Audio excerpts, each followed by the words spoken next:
পীর, আমি রাজশাহীর বাগমারায় কেবল বলছি বড় পীর, সাথে সাথে আমার মুখের কাছ থেকে সভাপতি মাইক কাড়ে নিচ্ছে। তা আমি তো জানি না, ওরা আহলে হাদিস জানি না, বুঝুন না, প্রথম গেছিলাম। তো হুজুর বড় পীর কোরআনের কোন জায়গাতে আছে? আমি বললাম নাই। তো যেটা কোরআনই নাই সেটা কোরআনের মাহফিল আপনি বলেন কেন? আমি বললাম ভাই আমার ভুল হয়ে গেছে ভাই, আমি তওবা করতেছি, মাইকটা দেন। সভাপতি আমাকে মাইক দিল, তখন আমি বললাম সভাপতি সাহেব আপনার বাড়ি কোথায়? বলে আমি ঢাকার থেকে আসিনি, এই গ্রামে আমার বাড়ি। গ্রামের কোন জায়গা? কয় বড় মসজিদের কাছে। আমি বললাম বড় মসজিদ মানে? বলে আমাদের গ্রামে 3টা মসজিদ আছে, আমার বাড়ি যে মসজিদের কাছে এটা হলো বড় মসজিদ। বড় মসজিদ কোরআনের কোন জায়গাতে আছে? তো আপনি 3টা মসজিদের মধ্যে একটা মসজিদকে যদি বড় মসজিদ বলেন, কোরআন হাদিসে নাই, তাহলে আমি বড় পীর বললি মাইক কাটে নিলেন। নাম হলো আব্দুল কাদের জিলানী, জোরেকার নাম কি? রহমতুল্লাহ আলাই। ওনার একটা কিতাব আছে, আপনার যদি ওনার সম্পর্কে জানতে চান তাহলে গুনিয়াতুত তালিবিন একটা কিতাব উনি লিখছে, ওরা পড়লেই বুঝবেন উনি কেমন ধাঁচের আল্লাহর ওলি ছিলেন, উনি কেমন মানের আল্লাহর ওলি ছিলেন। এই গুনিয়াতুত তালিবিন যখন পড়বেন তখন বুঝবেন গোটা কোরআনের নির্যাস একটা কিতাবের মধ্যে উনি ফুটে তুলেছেন। বলেন সুবহানাল্লাহ।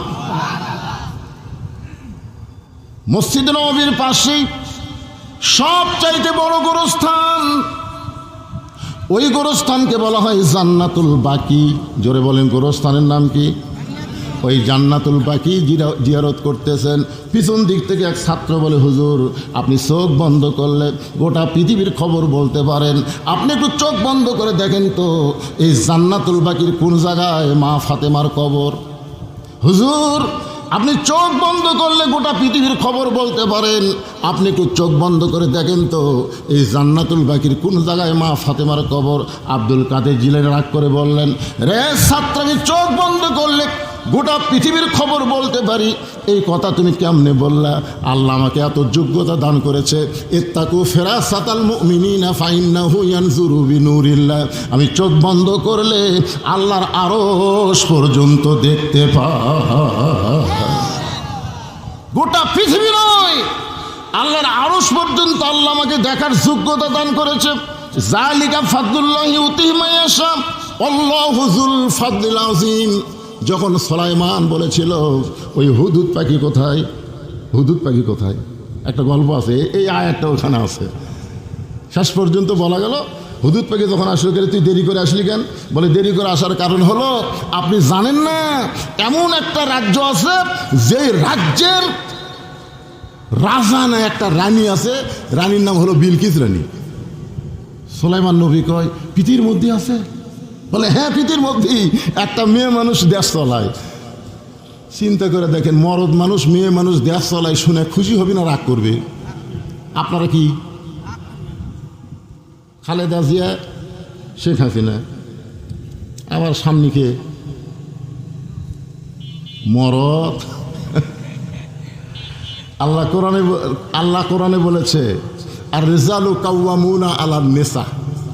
সুলাইমান নবী রাগ করে বললেন পৃথিবীর কোন রাষ্ট্র কোন মেয়ে মানুষ চালাতে পারে না। এই কথা তিনি বললেন। আমাদের নবী বলেছেন মা তারাক্তু বাদি আলা উম্মতি ফিতনাতুন আদারাল রাজুলু মিনান নিসা, রাওয়াহুল বুখারী কিতাবুল ফিতান। রাসূল বলেছেন আমার পরে আমার উম্মতের জন্য সবচাইতে বড় বিপদ হলো পুরুষ মানুষের জন্য নারী নেত্রী হওয়া। এটা আমি বলিনি, আল্লাহর নবী 1400 বছর আগে বলে গেছে। এখন জান্নাতে ঢুকতে গেলে 5 ওয়াক্ত নামাজের দরকার আছে না নাই? ধরে বলেন, খুব খেয়াল করবেন। এই 5 ওয়াক্ত নামাজ পুরুষ মানুষের জন্য সবচাইতে গুরুত্বপূর্ণ, তবে নারীদের জন্য নামাজের গুরুত্ব আছে। রাসূল বলেছেন পুরুষ মানুষের জন্য 1 নম্বর নেক আমল হলো নামাজ, আর নারীদের জন্য 1 নম্বর নেক আমল হলো পর্দা। পুরুষ মানুষের জন্য 1 নম্বর নেক আমলের নাম কি? জোরে বলেন। আর নারীদের জন্যে, নারীরা যদি পর্দা না মানে যতই নামাজ পড়ুক একটা নামাজও আল্লাহর দরবারে কবুল হবে না। আমার মায়েরা অনেকে এসেছেন, আমাকে এখানে বলাও হয়েছে হুজুর এই গ্রামে আপনি জীবনের প্রথম আইলেন, এই গ্রামের মেয়েরা অনেক দূরে গিয়ে আপনার ওয়াজ শুনতে পারে নাই। আমরা অনেকেই বলি বড় পীর, বড় পীর।